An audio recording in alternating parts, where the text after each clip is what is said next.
kembali kajian rutin kita ini. Kita masih melanjutkan pembahasan tentang barang-barang yang haram untuk diperjualbelikan. Ya, kita sudah sampaikan tadi ada 5 barang. Ya, yang pertama ada dalam satu hadis riwayat Bukhari dan Muslim, yaitu ada 4 jenis barang yang diharamkan oleh Allah dan Rasulnya, yaitu khamr, ya, kemudian bangkai, kemudian babi, dan kemudian adalah patung-patung, ya. Kemudian juga tadi Ana sampaikan dalam satu hadis juga yang diriwayatkan oleh Imam Bukhari dan Imam Muslim dalam kitab sahih keduanya, yaitu anjing. Bahwasannya anjing itu diharamkan untuk diperjualbelikan, sebagaimana hadis yang diriwayatkan Imam Bukhari dan Imam Muslim, kata sahabat Abu Mas'ud Al-Ansari, anna Rasulullah sallallahu alaihi wasallam naha an thamanil kalbi wa mahril baghi wa hulwanil kahin. Rasulullah sallallahu alaihi wasallam melarang hasil penjualan anjing, penghasilan pelacur, dan upah atau bayaran dari hasil perdukunan. Ya, jadi para dukun, paranormal itu penghasilannya juga termasuk jenis haram, karena yang mereka lakukan adalah perbuatan yang haram. Ya, nah maka dalam hadis yang lain, ya, diperbolehkan kita memanfaatkan anjing, yaitu untuk menjaga perkebunan atau menjaga peternakan atau untuk berburu, sebagaimana yang dilakukan oleh para sahabat, sebagaimana yang disampaikan oleh Rasulullah SAW dalam hadis riwayat Nasa'i dalam kitab Sunannya. Hadis ini disahihkan oleh Syekh Albani. Kata Rasulullah SAW, ya, hadisnya dari Jabir bin Abdullah, kata Jabir, naha Rasulullah an samanil kalbi illa kalba saydin. Rasulullah melarang hasil penjualan anjing kecuali anjing itu adalah untuk berburu. Ya, jadi kalau anjingnya untuk menjaga perkebunan, untuk menjaga peternakan, atau untuk berburu, maka itu diperbolehkan. Baik, kita lanjut lagi. Jenis barang yang diharapkan untuk diperjualbelikan adalah ad-damu, yaitu darah. Ya, darah ini haram untuk diperjualbelikan. Ya, sebagaimana hadis dari Abu Juhaifah radhiyallahu an, salah seorang sahabat Rasulullah, beliau berkata, inna Rasulullah sallallahu alaihi wasallam naha an thamanid dami wa samanil kalbi wa kasbil amati wa la'anal washimata wal mutawashimah wa akilar riba wa mukilahu wa la'anal musawwir. Hadis ini diriwayatkan oleh Imam Bukhari dalam kitab sahihnya. Kata sahabat Abu Juhaifah, sesungguhnya Rasulullah SAW melarang hasil penjualan darah, hasil penjualan anjing, dan upah dari budak wanita yang melakukan pendonoran. Yang terpenting adalah orang yang mendonorkan itu tidak mendatangkan mudarat kepada dirinya atau kepada orang lain yang dia donorkan darahnya tersebut. Ya. Adapun memperjualbelikan darah ini termasuk barang yang diharamkan untuk diperjualbelikan. Ya. Para ulama berbeda pendapat tentang apakah darah ini najis atau tidak. Ya. Darah di sini yang dimaksud adalah darah yang keluar dari tubuh manusia. Kalau darah haid, itu para ulama sepakat darah haid itu adalah najis. Kalau celana, kena baju atau kena rok, ya, para akhwat, maka darah haid itu najis, harus dicuci. Ya. Tapi yang berbeda pendapat para ulama, apakah darah yang keluar dari tubuh manusia itu najis atau tidak? Ya. Ada 2 pendapat di kalangan para ulama. Pendapat yang pertama mengatakan bahwasannya darah itu najis, darah yang keluar dari tubuh manusia. Apakah itu keluar dari hidung, apakah itu keluar dari tangan, apakah dari kaki, maka dia keluar dari tubuh manusia, itu hukumnya najis. Ya, dan ini adalah pendapat mayoritas para ulama. Ya, mereka berdalil dengan firman Allah Ta'ala dalam surah Al-Baqarah, ya, yang tadi Anda bacakan, yang Allah Ta'ala berfirman, "Hurrimat alaikumul maitatu wad-damu wa lahmul khinzir." Allah telah mengharamkan bagi kalian, yaitu darah, kemudian bangkai dan daging babi. Kata para ulama, Allah telah mengharamkan darah dalam ayat ini, maka itu menunjukkan bahwasannya darah itu adalah najis. Ya. Adapun pendapat yang kedua mengatakan bahwa darah itu tidak najis, baik sedikit atau banyak. Ya, darah itu tidak najis, baik sedikit ataupun banyak darah yang keluar dari tubuh manusia. Ya, mereka berdalil yang pertama, mereka membantah dalil yang diungkapkan oleh mayoritas ulama, bahwa mereka mengatakan sesuatu yang diharamkan itu belum tentu najis. Ya, mereka memiliki kaidah sesuatu yang diharamkan itu belum tentu najis. Tapi sesuatu yang najis itu sudah pasti haram. Ya, sebagaimana khamar. Ya, khamar itu najis atau tidak? Yang ini, kalau khamar atau whisky, antum nih punya sake misalnya ya, tiba-tiba sake itu tumpah ke baju antum, ya, maka baju antum itu kena najis atau tidak? Najis Ustaz. Nah, khamar ini juga ulama beda pendapat. Nanti ya, Anda jelaskan setelah darah. Ya. Nah, pendapat yang mengatakan darah itu tidak najis, mereka berdalil dengan kaidah ini. Sesuatu yang diharamkan untuk dikonsumsi, ya, diharamkan untuk dikonsumsi ya, maka dia belum tentu najis. Ya, contohnya apa? Mereka memberi contoh, yaitu sutra. Sutra itu haram atau tidak bagi laki-laki? Haram. Ya, tapi apakah dia najis kalau disentuh laki-laki? Tidak. Ya, begitu juga emas. Apakah kalung, gelang, cincin, ya, itu haram dipakai laki-laki. Tapi apakah itu najis ketika disentuh laki-laki? Tidak. Ya, maka mereka memiliki kaidah sesuatu yang haram belum tentu najis.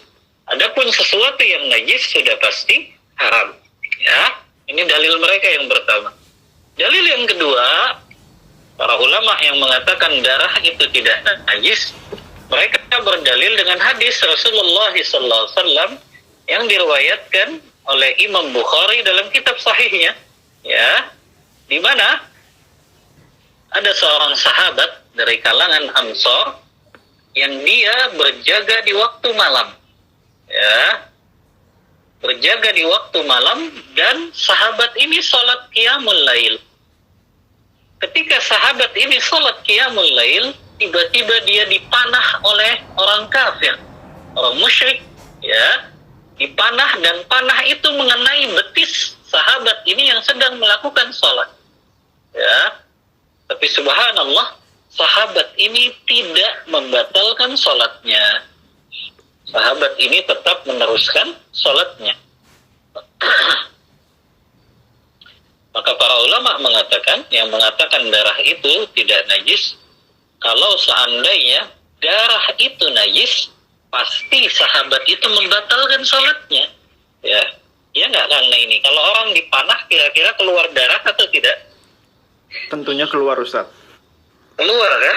Nah, tapi ternyata sahabat itu nggak membatalkan sholatnya. Ya, sahabat itu terus sholat sampai sahabat ini mengucapkan salam, baru kemudian beliau mencabut panah yang menancap di betisnya tersebut. Subhanallah. Ini menunjukkan para sahabat merasakan kenikmatan sekali ketika mereka sholat. Ya, maka ini yang menjadi dalil bahwasannya darah itu tidak najis, karena kalau seandainya najis, pasti sahabat itu akan membatalkan sholatnya, dan Rasulullah mengetahui itu, dan Rasulullah tidak mengingkari perbuatan sahabat tersebut dan tidak memerintahkan sahabat tersebut untuk mengulangi salatnya, ya. Maka Allah Ta'ala a'lam, kalau anak pribadi lebih condong pada pendapat yang mengatakan bahwasannya darah itu tidak najis, darah yang keluar dari tubuh manusia, ya.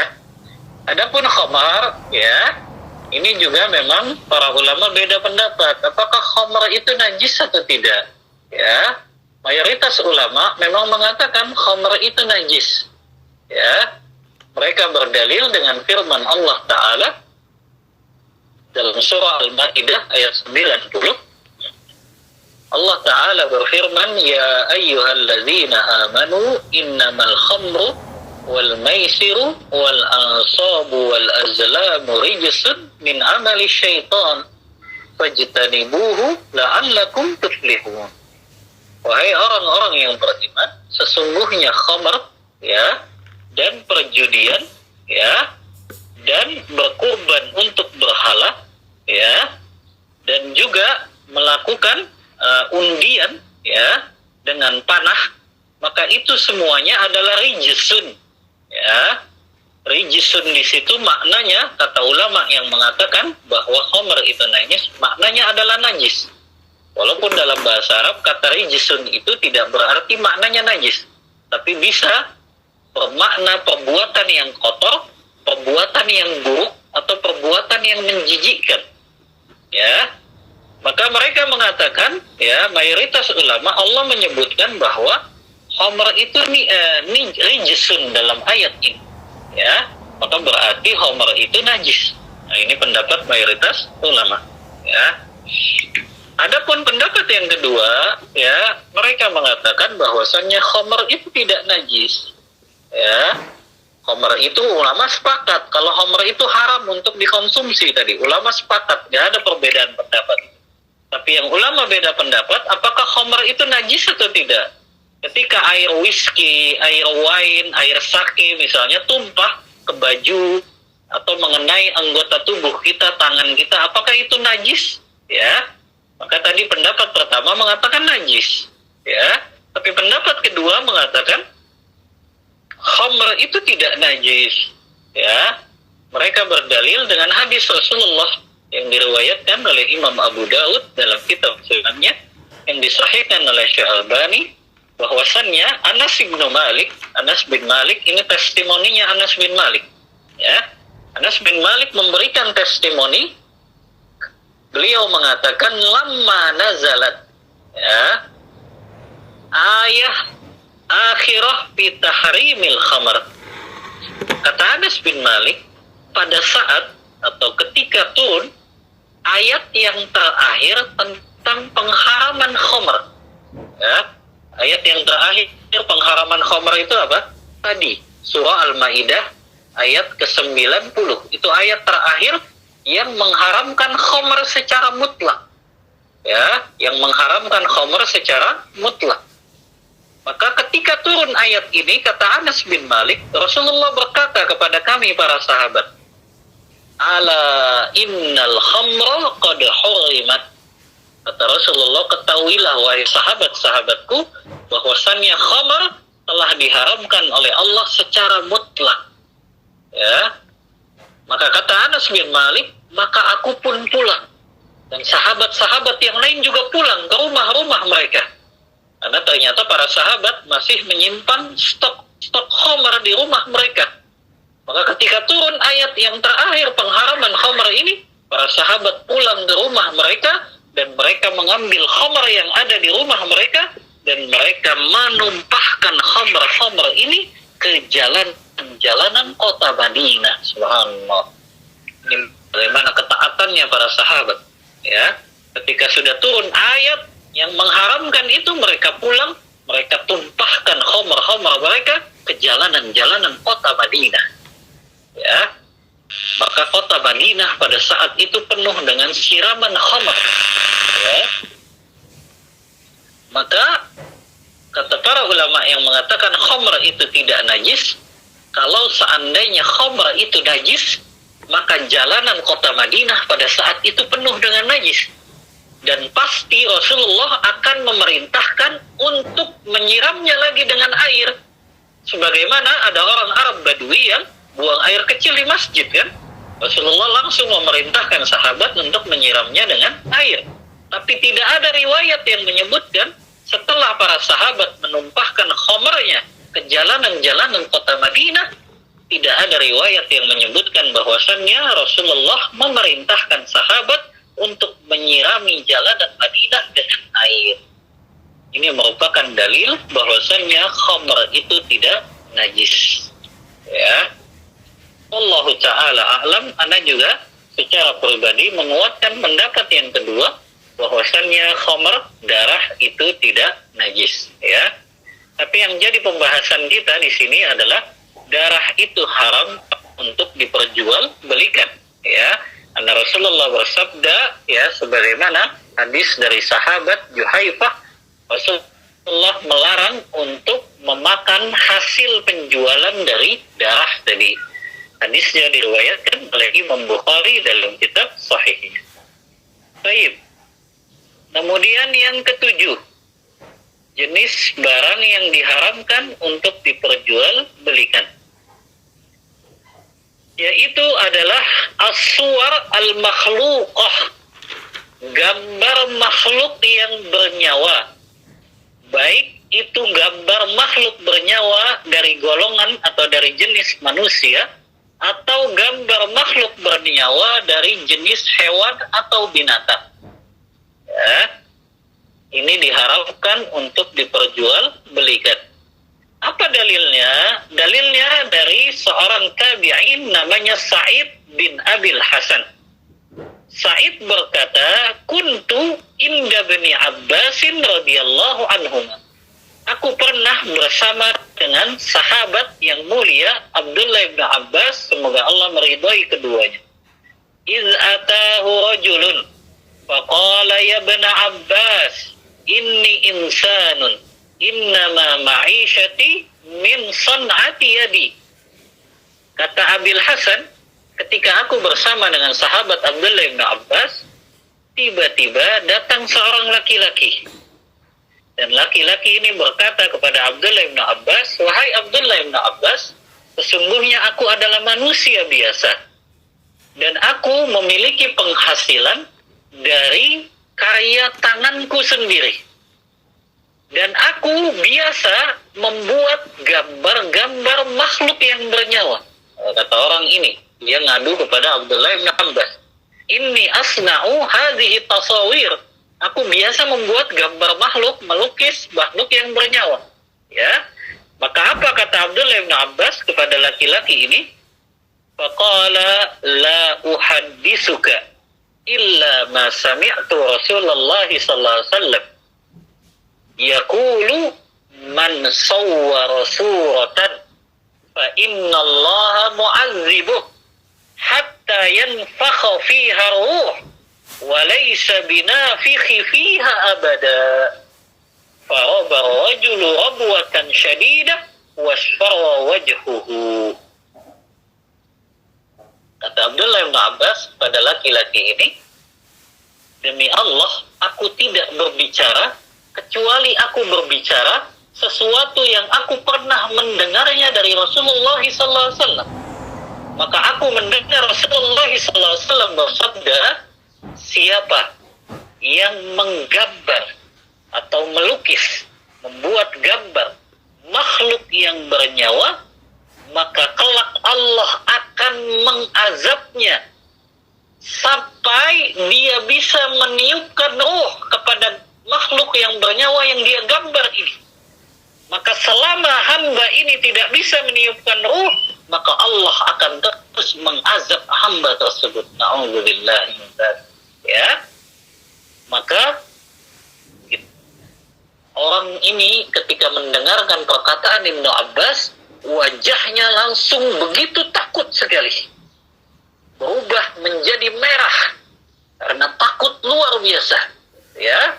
Kemudian Abdullah bin Abbas berkata kepada hamba ini, kepada laki-laki ini, "Waihak in abaita illa an tasna wa 'alaika bihadza asy-syajar kullu syai'in laisa fihi ruh. Kata Abdullah bin Abbas, wahai laki-laki, wahai fulan, kalau engkau ingin menjadikan penghasilanmu itu terus menggambar, maka gambarlah makhluk yang tidak bernyawa. Ya, gambarlah pohon, gambarlah gunung, gambarlah bukit, batu-batu atau yang lainnya yang itu tidak bernyawa. Ya, maka Abdullah bin Abbas memberikan saran ini kepada laki-laki ini. Kalau kamu memang tidak bisa meninggalkan perbuatanmu menggambar ini, maka gambarlah makhluk yang tidak bernyawa. Ya, ini juga merupakan dalil boleh kalau kita menggambar atau melukis makhluk yang tidak bernyawa. Adapun makhluk yang bernyawa, maka orang yang memperjualbelikan gambar makhluk yang bernyawa, maka dihukumi haram. Ya, sebagaimana hadis ini, dan hadis ini diriwayatkan oleh Imam Bukhari dalam kitab sahihnya. Ya, dan Abdullah bin Abbas tidak menyampaikan ini kecuali apa yang beliau dengar dari Rasulullah Sallallahu Alaihi Wasallam. Ya, maka ini dalil yang sangat jelas diharamkannya memperjualbelikan gambar makhluk yang bernyawa dari jenis manusia ataupun dari jenis hewan. Ya, maka ikhwan dan akhwat, jangan ajari anak kita menggambar makhluk yang bernyawa. Ya, tapi ajarkan mereka saja menggambar-gambar makhluk yang tidak bernyawa. Ya, karena insya Allah banyak juga gambar yang tidak bernyawa, ya, seperti mobil, ya, pesawat, kapal laut, kereta, ya, itu bisa kita ajarkan ke anak-anak kita. Ya, baik, yang ke-8 ya. Yang ke-8 ya, jenis barang yang diharamkan untuk diperjualbelikan adalah al-qit awisin naur, yaitu kucing. Kucing ini, ya, walaupun para ulama beda pendapat, ya, apakah kucing ini boleh diperjualbelikan atau tidak, ya. Namun, ya, ana lebih menguatkan pendapat bahwasannya kucing itu termasuk jenis binatang yang tidak boleh diperjualbelikan. Ya. Ada 2 hadis, ya, yang menyebutkan kucing ini haram untuk diperjualbelikan. Yang pertama, ya, hadis dari sahabat Jabir ibnu Abdullah radhiyallahu anhu. Beliau berkata, "Annan Nabiyya sallallahu alaihi wasallam naha an thamanil kalbi wasinnaur." Kata Jabir bin Abdullah, Nabi sallallahu alaihi wasallam melarang hasil dari penjualan anjing dan kucing. Jadi hasil penjualan anjing dan kucing itu dilarang oleh Rasulullah. Hadis ini diriwayatkan oleh Abu Dawud, Imam Nasai dalam kitab Sunan keduanya, dan hadis ini disahihkan Syekh-Albani. Walaupun memang hadis ini diperselisihkan oleh para ulama. Sebagian ulama menganggap hadis ini hadis yang dhaif. Makanya mereka tetap memperbolehkan jual beli kucing. Namun ternyata ada hadis yang lain yang disebutkan atau diriwayatkan oleh Imam Muslim dalam kitab sahihnya. Para ulama sepakat kalau hadis itu diriwayatkan Imam Muslim dalam kitab sahihnya, maka hadis itu sahih. Hadis dari seorang tabi'in namanya Az-Zubairi. Az-Zubairi ini bertanya kepada sahabat Jabir bin Abdullah radhiyallahu anhu. Kata Az-Zubairi, "Wahai Jabir bin Abdullah, bagaimana menurutmu hasil penjualan dari kucing?" Ya. Maka Jabir bin Abdullah berkata, "Zajarun Nabi sallallahu alaihi wasallam an dzalik." Kata Jabir, Rasulullah sallallahu alaihi wasallam melarang hasil penjualan dari kucing. Nah, ini hadis yang menguatkan bahwasannya kucing itu memang tidak boleh untuk diperjualbelikan. Ya. Baik, selanjutnya yang ke-9. Ya. Jenis barang yang diharamkan untuk diperjualbelikan adalah, ya, segala barang yang dimanfaatkan untuk tujuan yang haram. Ya, ini pernah Anda sampaikan ya ketika kita membahas tentang syarat sahnya jual beli. Ya, bahwasannya di antara barang yang haram untuk diperjualbelikan adalah barang yang kita ketahui itu dimanfaatkan untuk tujuan yang haram. Ya. Dan ini sebagaimana hadis Rasulullah yang diriwayatkan oleh Imam Ahmad dalam kitab Musnadnya. Rasulullah SAW bersabda, "Innallaha ta'ala idza harama syai'an harama alaihi thamanah." Kata Rasulullah SAW, sesungguhnya Allah jika telah mengharamkan sesuatu, maka Allah pun mengharamkan hasil jual belinya. Maka tidak boleh kita memperjualbelikan barang yang itu digunakan untuk tujuan yang haram. Ya, misalnya adalah seperti alat-alat musik, ya, atau seperti buku-buku yang di dalamnya ada kesyirikan, ya, buku-buku yang di dalamnya ada perdukunan, ya, atau buku-buku porno, ya, atau buku-buku yang banyak membuka auratnya para wanita, ya, maka ini tidak diperbolehkan, ya. Termasuk juga kemarin memperjualbelikan barang yang kita tahu itu akan digunakan untuk tujuan yang haram.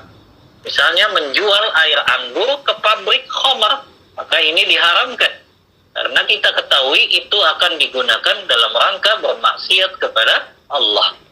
Maka barang-barang yang akan digunakan dalam rangka bermaksiat kepada Allah, maka itu juga jenis barang yang diharamkan untuk diperjualbelikan. Ya, nah, itu adalah yang ke-9. Ya, yang terakhir, yang ke-10, ya, di antara jenis barang yang diharamkan untuk diperjualbelikan adalah segala hewan, ya, segala hewan atau setiap hewan yang diharamkan untuk dikonsumsi dagingnya, ya. Jadi setiap binatang atau setiap makanan yang diharamkan untuk kita konsumsi, maka berarti dia juga haram untuk diperjualbelikan, ya. Antum masih ingat tidak, ya, jenis daging hewan yang diharamkan untuk kita makan? Masih ingat tidak tentang ini? Kayaknya Anda pernah sampaikan ya. Pernah Ustadz. Makanan yang haram untuk dimakan? Iya, pernah Ustadz. Maka dia haram juga untuk diperjualbelikan. Iya. Seperti daging babi, kemudian daging anjing, kemudian hewan-hewan yang memiliki taring, ya. Kemudian hewan-hewan dari jenis burung yang memiliki cakar, ya. Kemudian hewan-hewan yang dia hidup di tempat yang kotor. Atau dia makanannya adalah kotor yang disebut dengan jalalah, ya. Kemudian juga hewan yang diperintahkan syariah untuk dibunuh. Ada 5 hewan kan dalam hadis riwayat Bukhari dan Muslim. Khamsun fawasik yaqtulna fil hilli wal haram. 5 binatang yang kalian boleh untuk membunuhnya di tempat yang halal, bahkan di tempat yang haram, yaitu di Mekah dan Madinah. Rasulullah menyebutkan al-hayyah, ular, al-fa'rah, tikus, kemudian al-aqrab, yaitu burung gagak, ya. Kemudian kalajengking, ya. Kemudian wazak, yaitu cicak, ya. Nah, ini adalah jenis hewan yang haram untuk kita makan karena hewan ini diperintahkan syariah untuk dibunuh, ya. Kaidahnya adalah setiap hewan atau binatang yang diperintahkan untuk dibunuh, maka dagingnya haram untuk dimakan.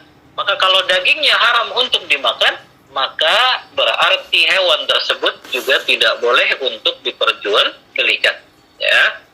Kemudian juga hewan yang haram dimakan dagingnya adalah hewan yang dilarang untuk dibunuh. Hewan yang dilarang untuk dibunuh, antum masih ingat?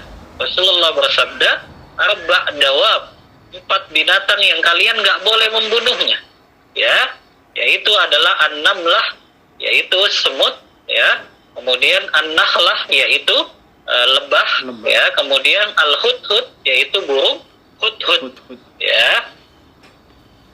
Kemudian satu lagi adalah as-surat, yaitu burung surat. Anda tidak tahu kalau di Indonesia jenis burung apa burung surat ini, ya. Kemudian juga di antara hewan yang juga tidak boleh untuk dibunuh, ya, adalah katak. Ya, katak itu dalam hadis Bukhari, ya, ada seseorang tabib yang datang kepada Rasulullah dan mengisahkan bahwa katak ini bisa dijadikan sebagai obat. Maka naha Rasulullah SAW an qatli dzalik. Rasulullah melarang untuk membunuh katak. Ya. Nah, ini adalah barang-barang yang diharapkan, hewan-hewan yang diharapkan untuk dimakan dagingnya. Maka setiap hewan yang diharamkan untuk dimakan dagingnya, maka berarti jenis barang itu juga haram untuk diperjualbelikan. Ya. Mungkin antum ada yang bertanya, bagaimana kalau untuk dikasih makan burung gitu ya, atau untuk memberi makan ikan? Ikan itu makanannya apa, Kang Neni? Ikan tergantung jenis ikannya mungkin, Ustaz. Ikan itu apa makanan? Hah? Buat makan ikan itu apa? Katak. Anak katak itu. Anak katak. Iya. Terus apa lagi? Cacing mungkin, Ustaz. Cacing gitu ya. Serangga ya. Ya. Semut juga nggak dimakan ikan nggak? Iya. Iya. Lalu bagaimana Ustaz kalau itu untuk makanannya ikan atau untuk makanannya burung? Ada yang disebut dengan kroto ya. Antum paham kroto nggak? Iya, paham, Ustaz. Kroto, tahu kroto? Tahu, Ustaz. Kroto itu biasanya digunakan untuk makanan burung. Iya. Ya. Itu disebutnya kroto ya. Ada orang bahkan yang dia budidayanya kroto ya. Yang itu nanti dia jual kepada orang untuk makanan burung. Ya. Maka apakah kroto ini boleh untuk diperjualbelikan? Ya. Memang secara hukum asal ya semua barang itu diboleh untuk diperjualbelikan kecuali ada dalil yang melarangnya. Adapun tadi ternyata ada dalil yang menyebutkan bahwa semut itu termasuk jenis binatang yang tidak boleh untuk diperjualbelikan karena dia binatang yang dilarang untuk dibunuh kata Rasulullah. Ya. Maka kita lihat kroto ini ya, dia itu telur semut atau dia semut? Nah, antum tahu nggak yang kroto itu? Dia jenisnya semut atau telur semut? Ya, ternyata kata para ulama, kroto itu dia bukan semut, tapi dia itu telurnya semut. Ya, maka hukum telur itu berbeda dengan hukum hewannya. Ya, kalau telurnya semut boleh dimanfaatkan. Ya, sebagaimana lebah yang madunya boleh untuk dimanfaatkan. Ya, maka kita harus membedakan antara hukum telur dengan hukum hewan yang menghasilkan telur itu.